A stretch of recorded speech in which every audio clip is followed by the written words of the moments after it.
Good morning students. बच्चों, आज आपका हिंदी का पेपर है और हिंदी के पेपर के लिए आपने सेपरेट नोटबुक बनानी है, सेपरेट कॉपी बनानी है। ठीक है बच्चों, उसमें आपका नेम होना चाहिए, क्लास, रोल नंबर, सेक्शन। ठीक है, इसमें सबसे पहले आपने देखना है, सबसे पहले इसमें सभी प्रश्न अनिवार्य है। कार्य सुंदर लेख व स्वच्छता पूर्वक कीजिए। आपका जो वर्क है वो क्या है बच्चों, नीट एंड क्लीन होना चाहिए। आपने जो अपना काम है वो आपने अच्छे से करना है, इसका विशेष ध्यान रखिए। अब है प्रश्न नंबर 1, निम्न गद्यांश को पढ़कर समझकर प्रश्नों के उत्तर दीजिए। आपने इस गद्यांश को पढ़ना है, इसको समझना है, उसके बाद इसके आंसर देने हैं, इसके उत्तर देने हैं। ठीक है बच्चों। प्रश्न नंबर 2 है, इसमें अपने प्रधानाचार्य जी को चरित्र प्रमाण पत्र लेने के लिए प्रार्थना पत्र लिखिए, अथवा अपने मित्र को उसके परीक्षा में प्रथम आने पर बधाई पत्र लिखिए। ठीक है, ये ऑप्शन है, दोनों में से आपने एक करना है, एक लिखना है। ठीक है, लेटर आपने अच्छे से लिखना है, पत्र आपने अच्छे से लिखना है।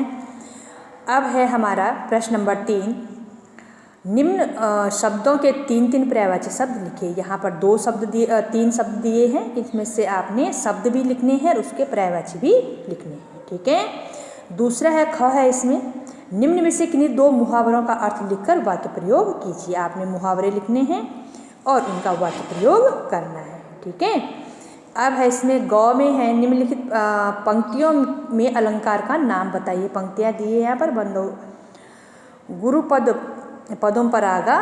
ठीक है, इसका आपने क्या है ये बताना है इसमें कि कौन सा अलंकार है। कनक कनक ते सौगुनी, इसमें भी आपने यह बताना है कि इसमें कौन सा अलंकार है। ठीक है बच्चों।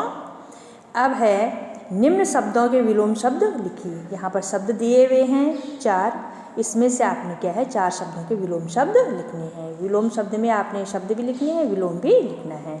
प्रश्न नंबर 4 है हमारा, निम्न में से किन्हीं 2 प्रश्नों के उत्तर लिखिए। यहाँ पर 3 प्रश्न दिए हुए हैं, इसमें से आपने 2 प्रश्नों के उत्तर लिखने हैं। प्रश्न नंबर 5 है, अधोलिखित में से किन्हीं 2 प्रश्नों के उत्तर लिखिए। इसमें से भी आपने 3 प्रश्न दे रखे हैं, इसमें से भी आपने 2 प्रश्नों के उत्तर लिखने हैं। प्रश्न नंबर 6 है हमारा, निम्न में से किन्हीं 2 प्रश्नों के उत्तर दीजिए। इसमें से भी आपने 2 प्रश्न लिखने हैं।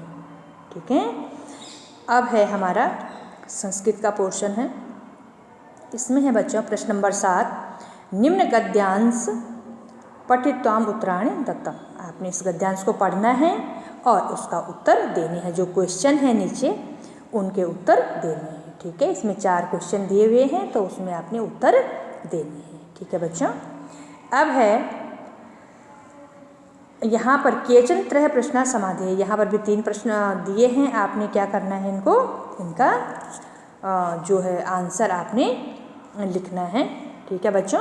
अब है बालक अथवा राम शब्द से चतुर्थ विभक्ति रूपान लिखन। तो बालक शब्द और राम शब्द के, बालक अथवा बालक और राम शब्द दोनों में से आपने क्या करना है, किसी एक का, ठीक है, तृतीय और चतुर्थी विभक्ति के रूप लिखने हैं। दोनों में से किसी एक का, या तो बालक का लिखना है या तो राम का लिखना है। ठीक है।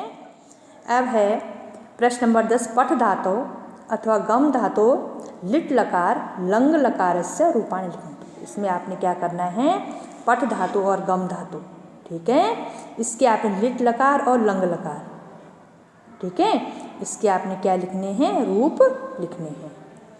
प्रश्न नंबर 11 है, केचन चत्वार अनुवादम करो। आपने इसमें से जो ये अनुवाद दिए हैं, इसमें से आपने 4 अनुवाद करने हैं।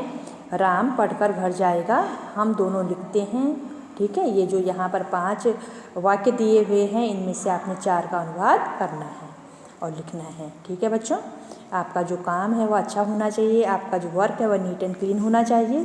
ठीक है, जहाँ पर आपको किसी प्रकार की कोई दिक्कत होती है तो आप मुझे पूछ सकते हैं। All the best.